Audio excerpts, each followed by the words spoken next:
several U.S. Marines killed in two suicide attacks at the Kabul airport. These are the first confirmed American casualties since the Taliban took over.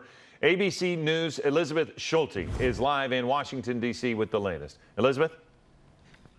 Well, Philip and Giovanna, this is just tragic news out of Afghanistan. The Pentagon now says that several U.S. service members were killed in these two bombings near the Kabul airport. Several Afghans are also dead. This was the nightmare scenario for the White House, as it had warned about growing security threats near the airport in the recent days. And now that nightmare is a reality.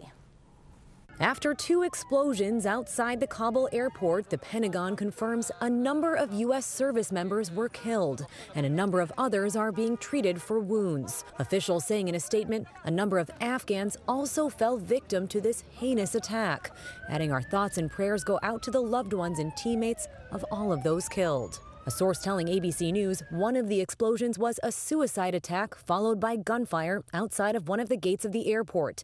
The other at or near the Baron Hotel near that same gate.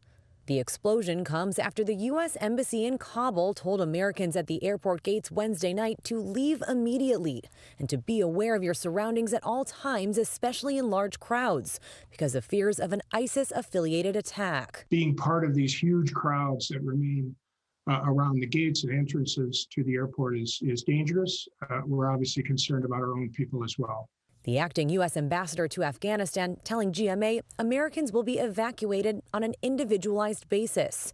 Secretary of State Antony Blinken says as many as 1,500 American citizens could still be in Afghanistan and insists those who want to leave will be able to. There is no deadline on our work to help any remaining American citizens who decide they want to leave to do so, along with the many Afghans who have stood by us over these many years. But it's unclear how Americans or Afghan allies will be evacuated after U.S. forces leave August 31st. Thousands of Afghans who helped the U.S. and their families are now facing that grim reality that they'll be left behind. Now, guys, the U.S. Embassy in Kabul confirms that all of its diplomats are safe and accounted for.